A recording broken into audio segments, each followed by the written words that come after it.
It might be. It could be. But will it? Hello, everyone. Alongside the peripatetic Ryan Sir, I'm Don Helbig, and this is Tower Topics.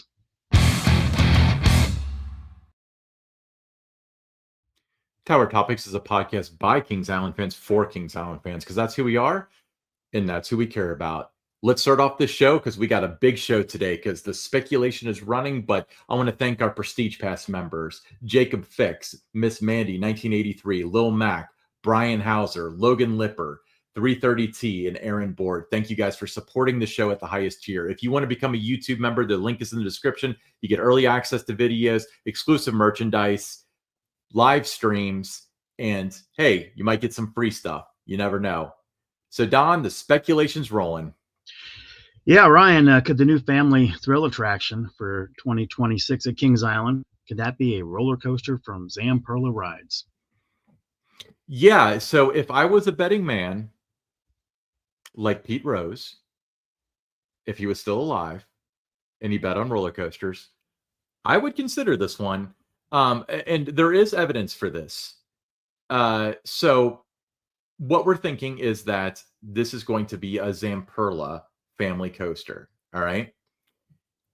This Zamperla ride, let me pull up the stats on it real quick. So it's a height of 103 feet. The physical track length is 2,198 feet. And the traveled length, because this has a switch track and a boomerang, is 3,294 feet. So it's not a short ride. No, not at all. And at that kind of a distance, it's just about, similar to what the Vortex was. Yeah. Not that it's going in the Vortex plot, but it's going in the Vortex plot. But the maximum seats 47 miles an hour. It has 2 launches, only one train with the instant capacity of 28 and an hourly of 680.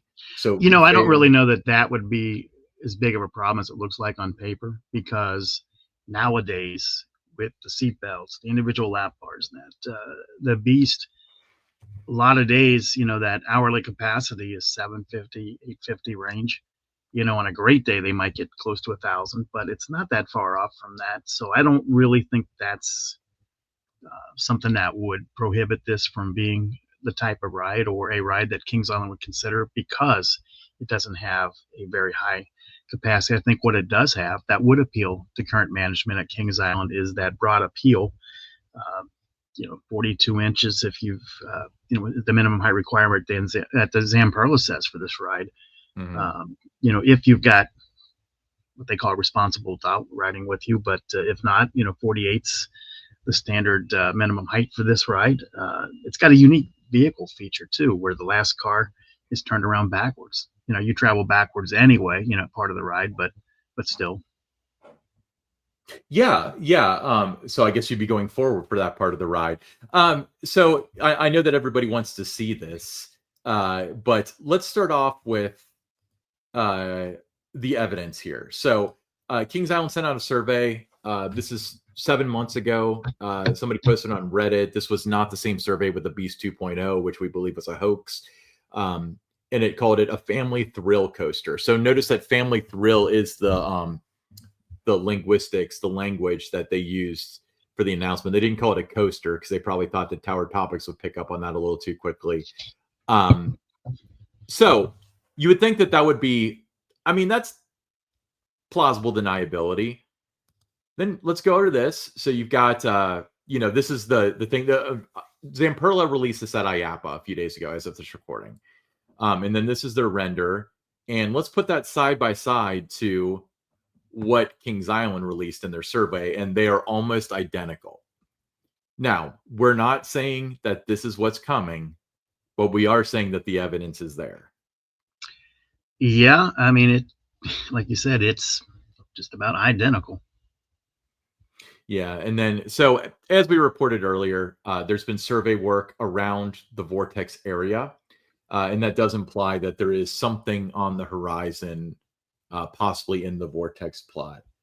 So, Don, the one thing that comes to mind, and by the way, so stick around, we are going to watch the POV of this, and as well as animations and stuff. But one thing that comes to mind is that you said that as time's gone on, it becomes more and more critical that the ride that replaces the Vortex, presumably a coaster, has to really live up to the Vortex's name. It has to be great. It can't be, a pedestrian like type coaster. It has to wow people. Uh, again, like the longer the Vortex is gone, the more that ride, is held in high regard by Kings Island guests that experienced it, and they want to see something great in that spot. Is this a kind of ride that would fit that bill of being great? I don't know. You know, family thrill is probably short of what a lot of the coaster enthusiasts would love to see there. They'd love to see something that is, more thrilling, record breaking, cutting edge. But when you look at Kings Island's, demographic, who the guest is, has been, is now, always be that goes to Kings Island. We're talking about the majority. It is families, and you look at the home runs the park has had with its new attractions, Mystic Timbers, the Beast, the Racer to this day is still a very popular ride. I mean, those all have that height requirement that, gives it broad appeal and perfect for families. So those are all the things that, you have to consider when you're talking about what could go in that spot and what likely will. Yeah.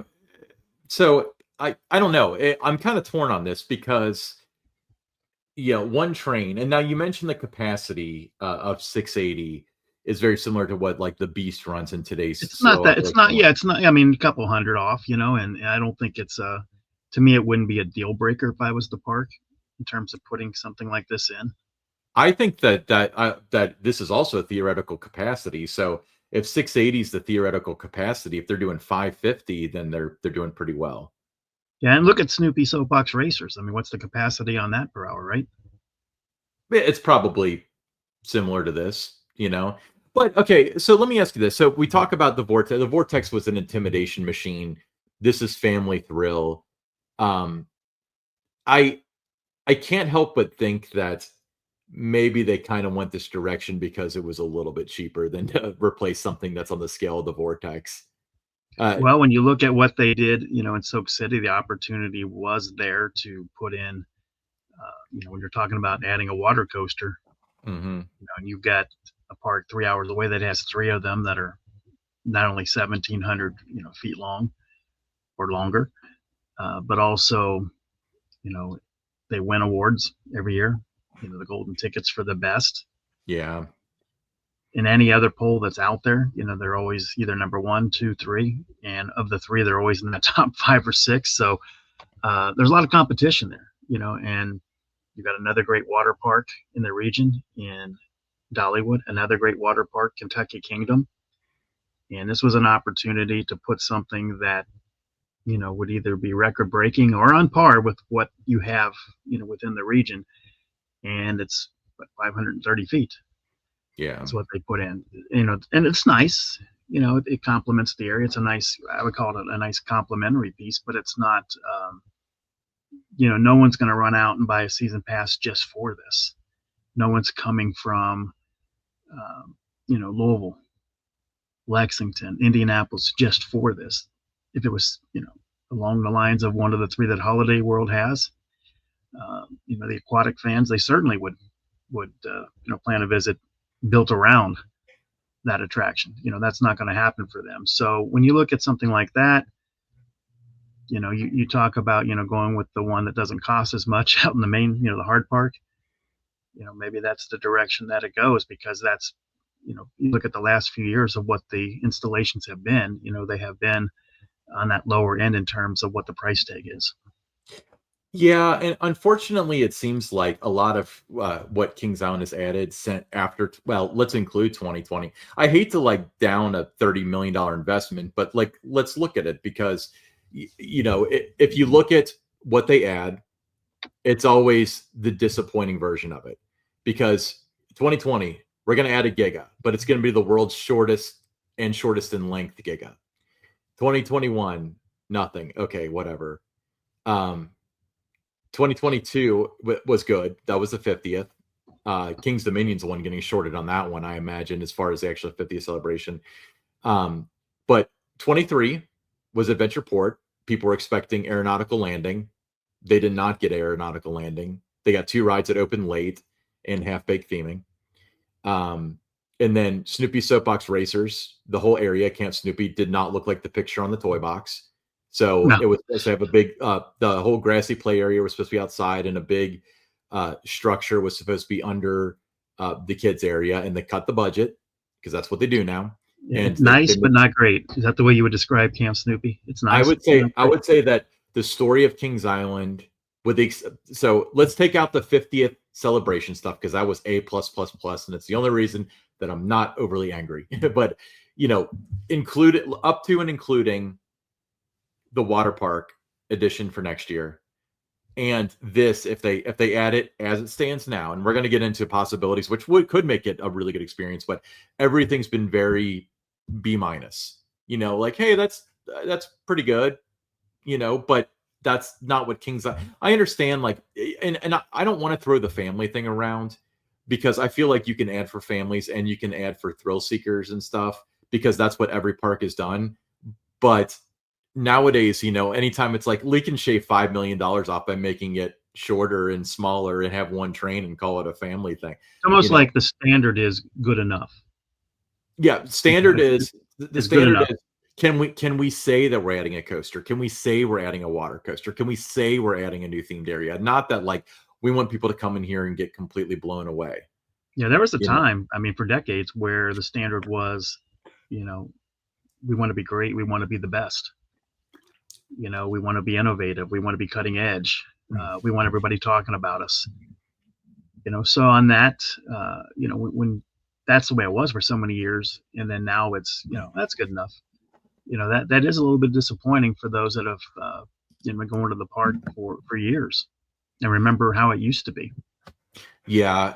And there is some stuff, and like I want to theorize this with you, but don't get too excited for you people listening at home. I don't mean you people as a derogatory one, but everybody listening, don't get too excited because this is Kings Island we're talking about. But there are a lot of opportunities for thematic elements, and this could even be like an indoor kind of operation. This could be almost like a mixed dark ride. There's a lot of possibilities.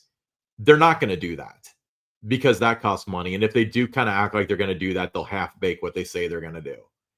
Yeah. So I wouldn't get overly excited if you are excited about that. But I do want to caveat, there is that tunnel in there and, in the upper right-hand corner for those of you watching. Yeah, I think it has a lot of, great theming potential.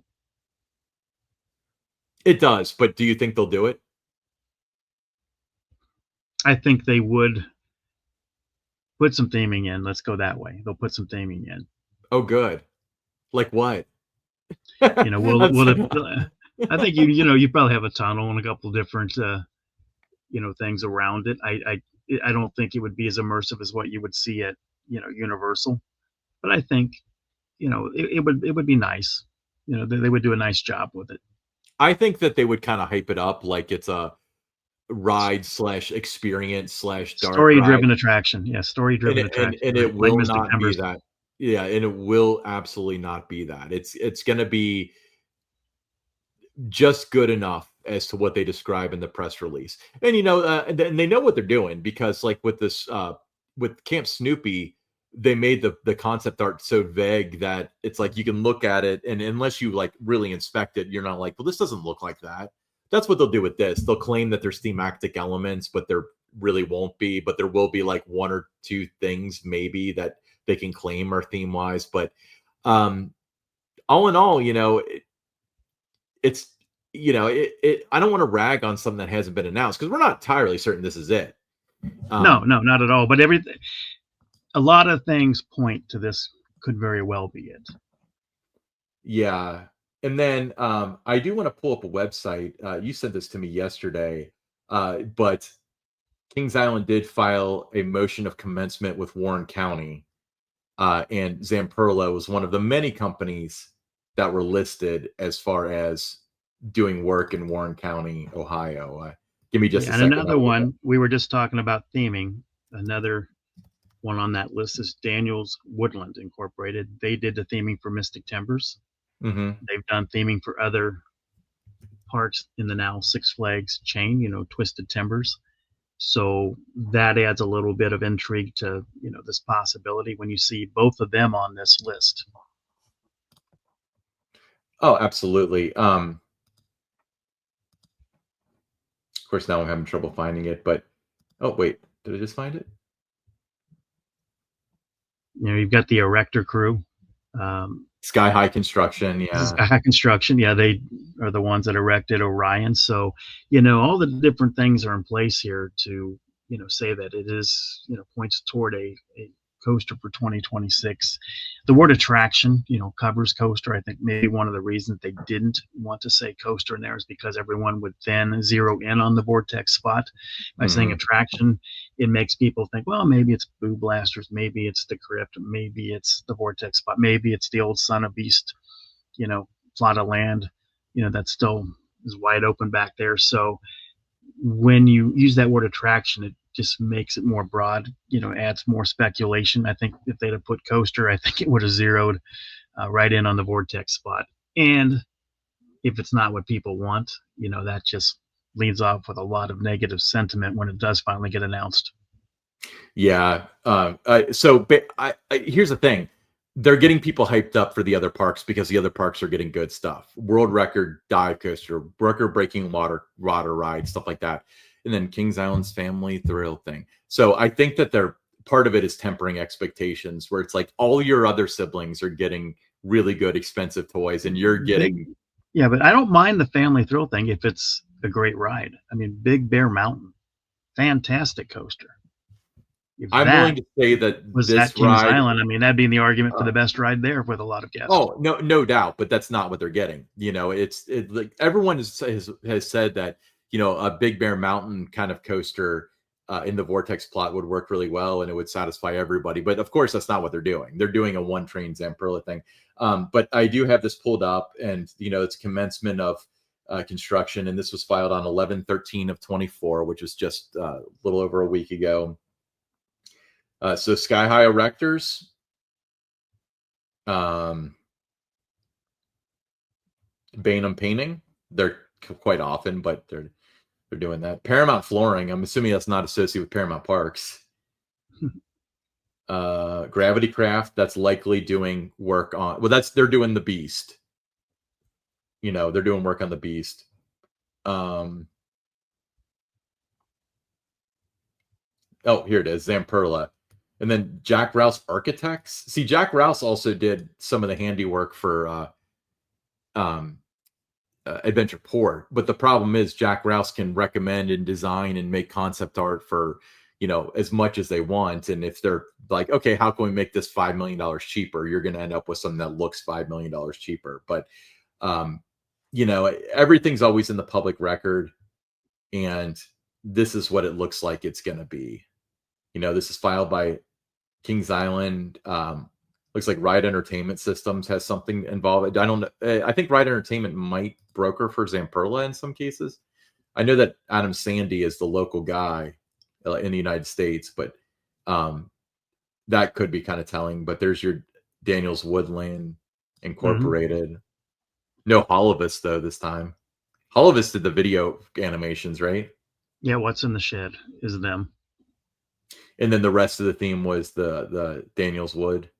Yeah, with the truck. And there was a real cool video out there how they did the truck for Mr. Yeah, they like rammed it with something, didn't they? Yeah, it took a big log and was swinging it back and forth, smashing into it.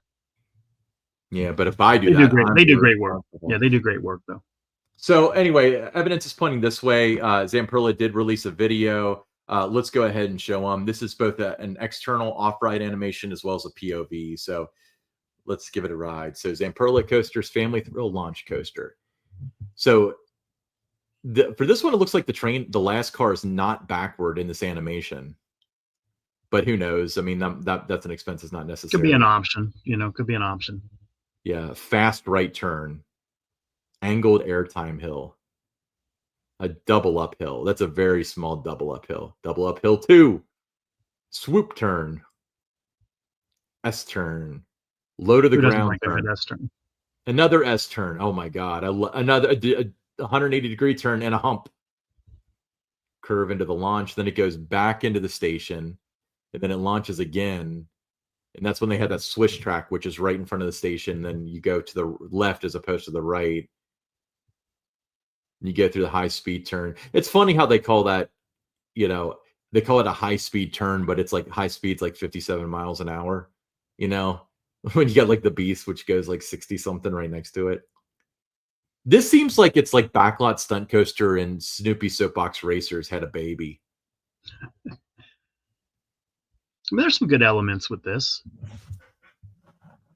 Yeah, I mean, it's, oh, wait, I almost turned it off. Here's the POV of it. So it's tire driven launch. So that's, you know, that's where you go to the right as opposed to the left. The water features would be a good touch. They're probably not going to do that though. But they have like so much theming and stuff around this that it's almost like you have to do that to make this interesting, you know? I like how the train hit the leaves of that plant, by the way.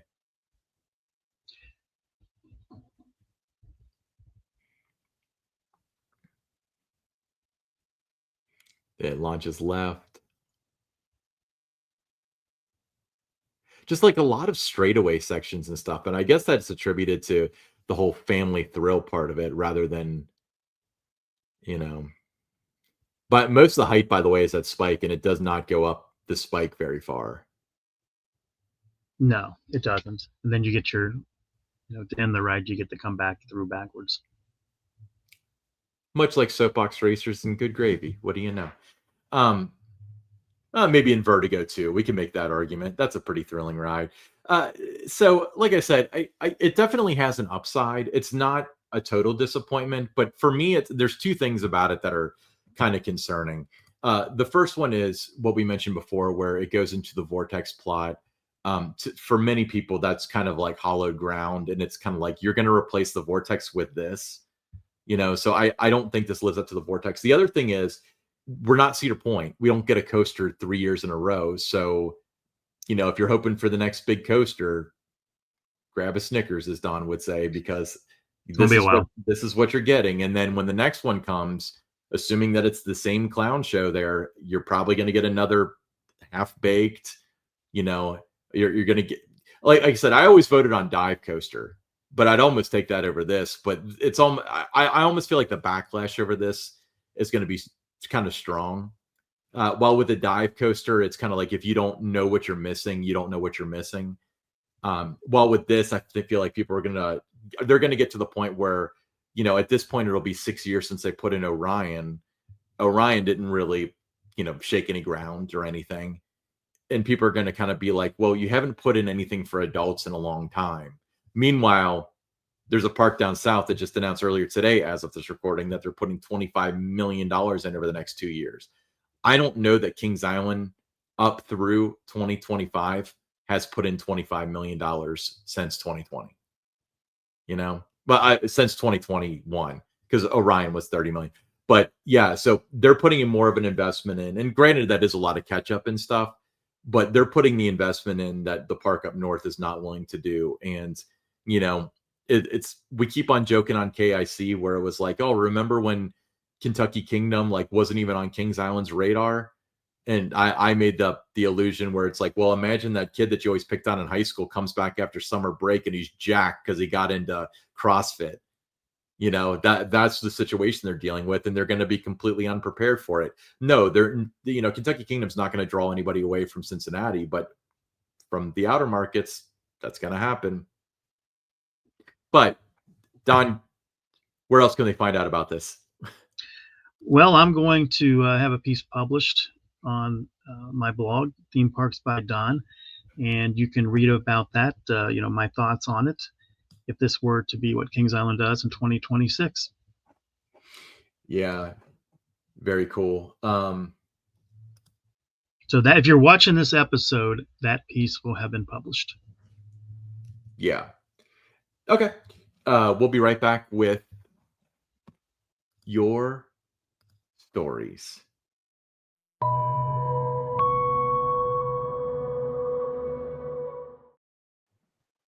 All right, your story. Julie P. from Lexington, Kentucky.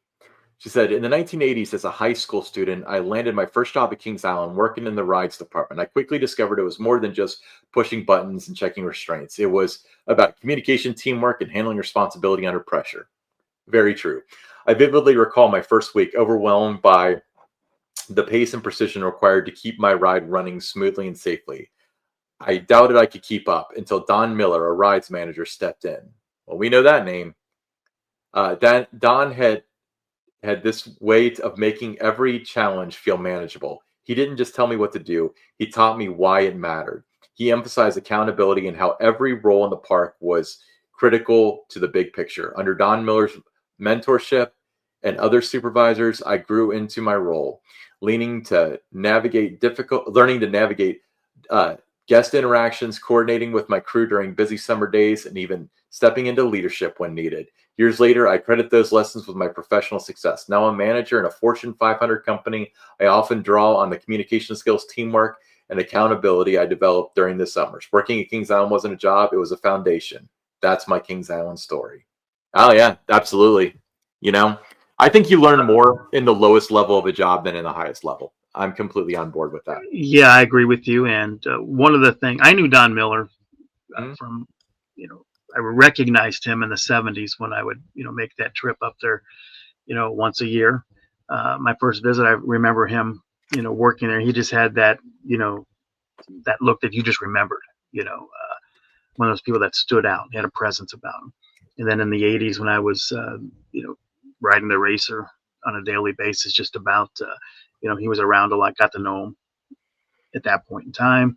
Uh, in 1990, still saw him at the park, but also started working in professional hockey with the Cincinnati Cyclones. Don was a big hockey fan, so you got to talk to him about that stuff as well. Just a terrific guy, and I really wish when I started working at Kings Island in 2007, managing the public relations function for the park, I really wish he was still around. He had just retired before I started there, and so I missed out there. But everybody that worked with Don, really respected him. He held you accountable. Um, if you were in a staff meeting, from what I was told, if he asked a question, you better have the answer. Or if you didn't, you better find out where you can go to get the answer. But just a great guy, and he shaped a lot of people. And Julie here, uh, appreciate you submitting this story. You appear to be one of those people, or you are one of those people that Don Miller impacted, and it's reasons like this why he was elected to the Kings Island Hall of Fame. Yeah, absolutely. So Don Miller, thank you, and Julie, thank you for sending us your picture. Your story. She didn't send us a picture, did she? So Don, the rumor is the T-shirts are back in stock. The T-shirts are back in stock. You can get one of those by just sending us a direct message on our X, Tower_Topics, or you can send me an email at Theme Parks by Don, Don Helbig at themeparksbydon.com.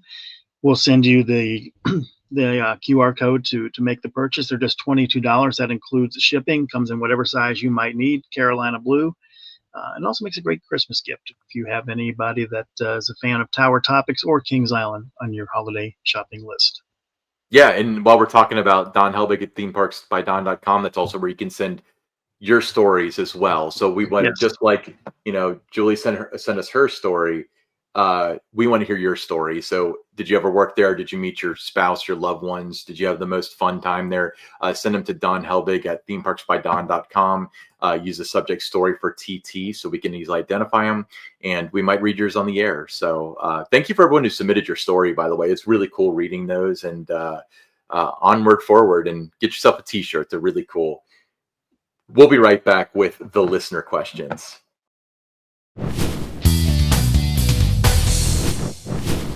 All right, Don, I think you're up. You want to read the listener questions this time? I do. It's from Marcus B. He's from Walton, Kentucky. He says, now that Kings Island has added 2 new coasters to the Winterfest lineup, what future ride expansions could we see be added to the lineup as well? Or due to off-season maintenance, do you think the coaster lineup is capped out at the 4 coasters currently listed?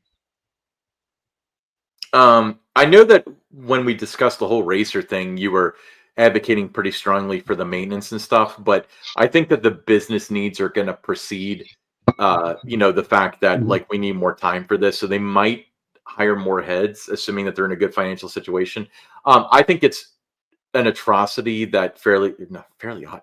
Where is my head today? I almost called it Fairly Odd Coaster. Uh, Woodstock Express. That's not open. That should be open. Um, Other than that, I don't know. Like I know that like Hershey Park and a lot of those parks open their B&Ms and stuff. I wouldn't see that happening necessarily unless they get a lot of pressure on them from the outside. But I could see more flat rides opening, maybe like a Delirium or something like that.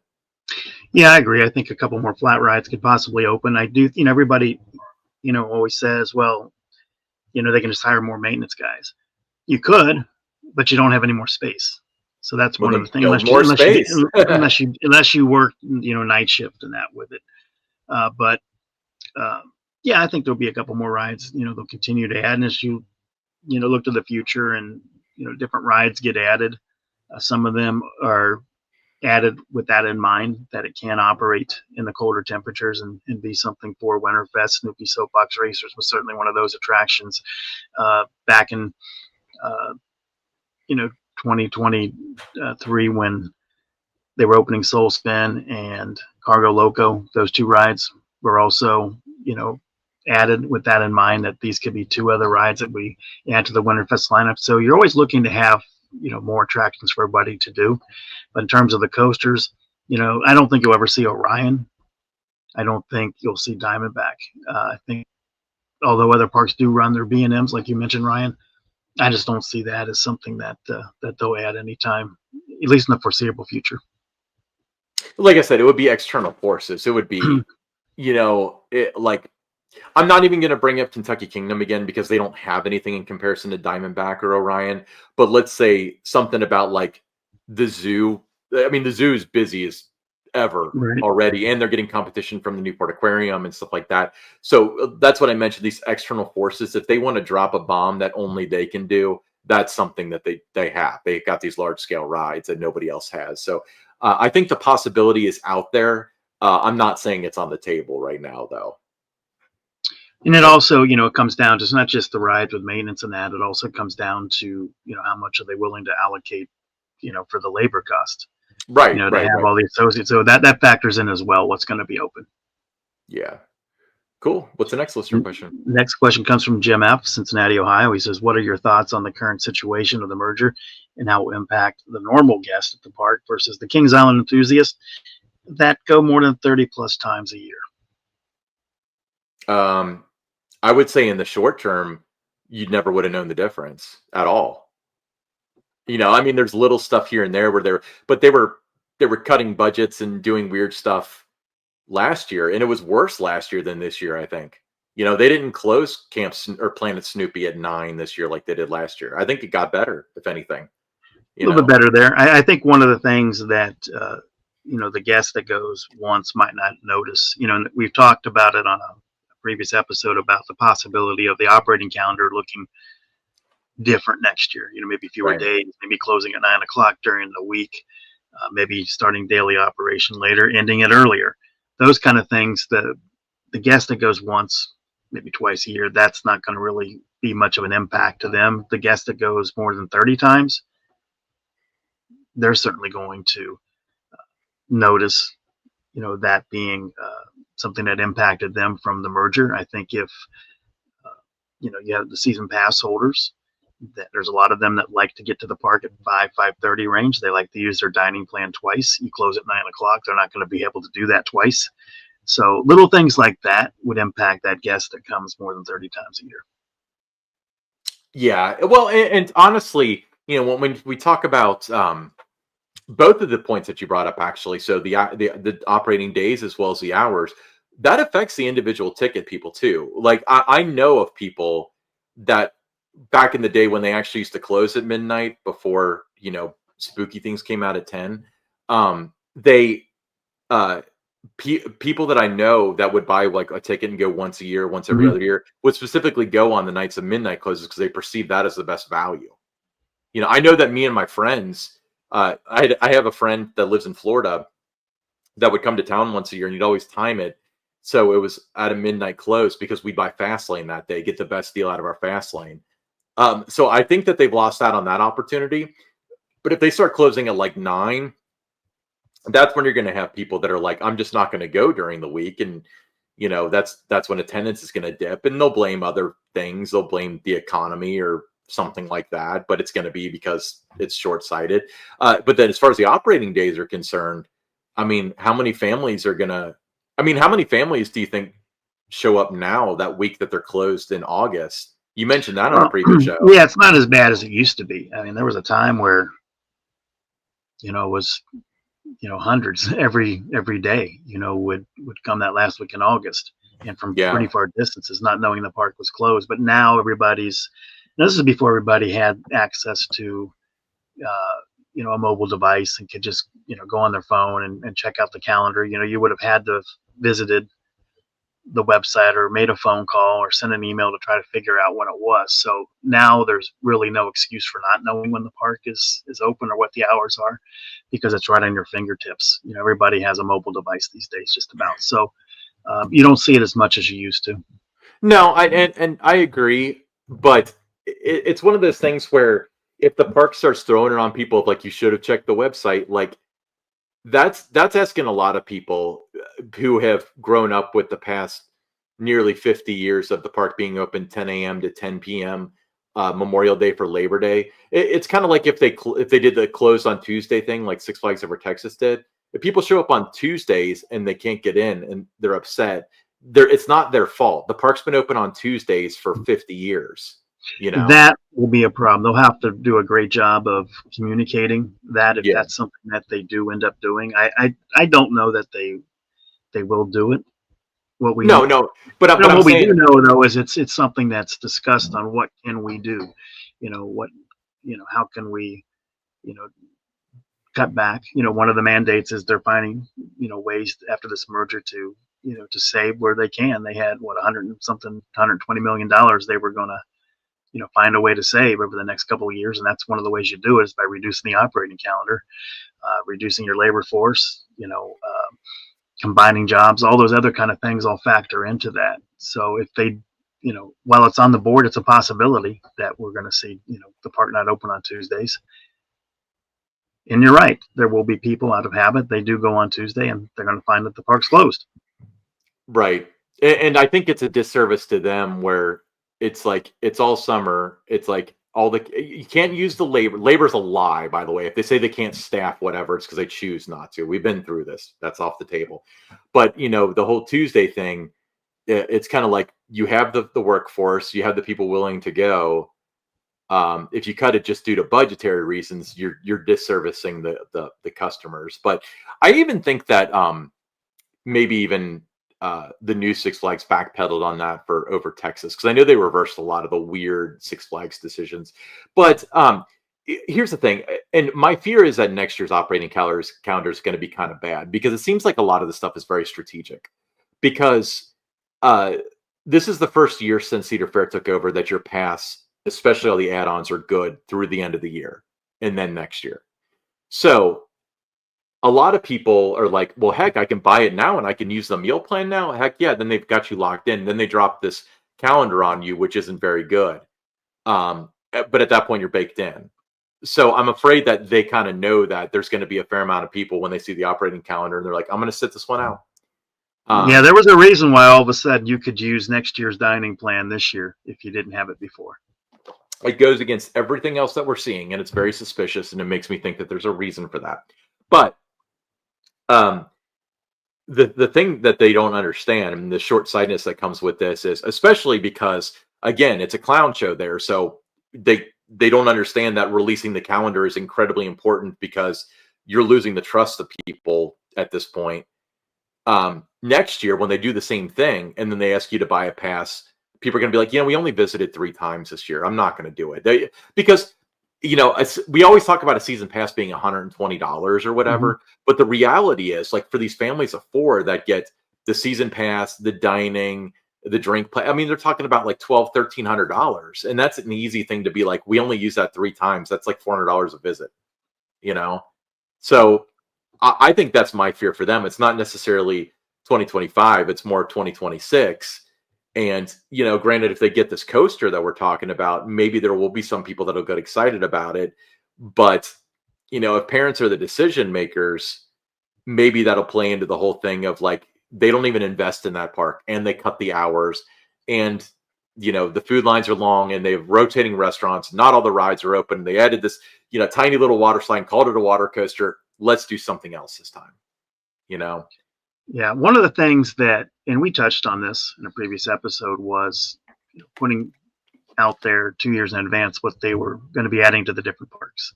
Mm-hmm.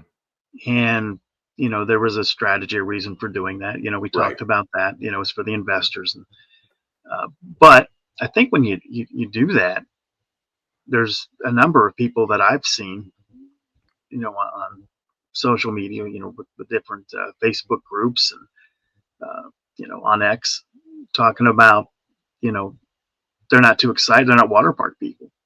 Mm-hmm. So they're thinking, now I'm just going to skip 2025 at Kings Island and wait to see what they announce for 2026 before I get back in the game. I'll just go to Dollywood or Holiday World. Kentucky Kingdom's come up, Kennywood's come up as places that they, can go while they wait this one out, to see what's going to happen. So I think by, getting people to start, thinking and everyone's talking about 2026. Once that went out there, nobody was talking about 2025 anymore. Right. You're not seeing that.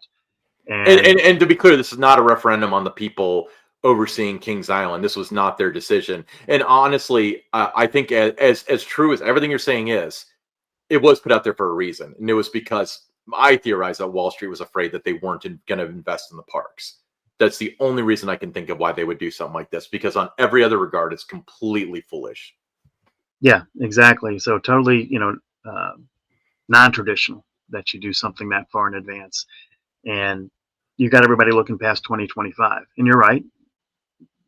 Not anything, that the people at Kings Island, chose to do. They had to go along for the ride with this. And I'm sure, if you work, at the park, you're in marketing, if you're the comms person or social media person, you'd like to be able to next summer at some point start doing like a teaser campaign and all that. Well, that's kind of shot out out the window. Now you can't do that kind of stuff. You've taken things out of their hand. And I worry that, these people will act on what they're saying and not buy a pass for next year, not visit, and they will wait to see what 2026 brings for Kings Island, because you've got them now looking that far down the road instead of just around the corner, which is 2025. Yeah, but you know what? This is, by the way, Jim, I apologize because we have a tendency to go off on tangents with these questions. So when you mentioned the teaser campaign, though, I don't think, first of all, they haven't done a teaser campaign since 2020. So that's kind of a moot point, to be honest with you. But if they did, when have we, in the last like decade, not known exactly what's coming? I mean, it's just, it's out there. It's public record. So what can you do? We don't know the name. We don't know the theme. We don't know what it's going to look like. We don't know the colors, all that sort of stuff. Like if you start like alluding to the theme and stuff, that's when you get people interested. But my fear is, and granted, it's like nobody at the park level is going to be making these decisions come, July or whatever of next year when they would start a teaser campaign. But, my fear is they'd be like, they already know about it, we're not going to do anything. And then they shoot themselves in the foot, because not only are people not excited about it, they're not going to be happy with it, when it does come.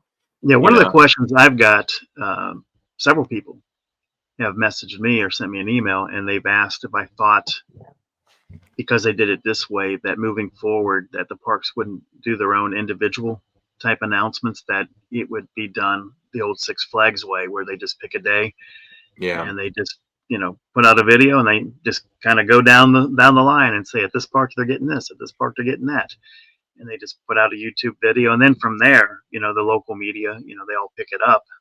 You get kind of the same result in a lot of ways by doing it that way, but you take it out of the park's hands. I think it's kind of dumb. I mean, just from somebody that knows a thing or two about Wall Street and somebody that knows a thing or two about both parks and PR to an extent. with the direction I would go, because I know what they're doing. Again, it's the same thing. That's them showing off the Wall Street the investment that they're putting in the parks. That's the only reason to do that, because strategically it's foolish, especially the way they did it. By the way, when they would have like a flat ride that's off the shelf that would be going to two parks, and they would make two separate announcements and say the Yeah, exact same things. So why wouldn't you say, oh, and coming to both Six Flags St. Louis and Six Flags Mexico, we're getting this Windseeker or whatever, But right. the way that I would do it, and tell me, I want your thoughts on this too, because you've definitely been on the other side of the aisle in this regard. But don't you think that they should have a day when all the parks do their announcements, and then maybe later that, like, end of business that day or the next day, do the corporate announcement of, this is our total investment of $260 million chain wide. That's the way that I would do it. Yeah, That would, I think I would lean toward that.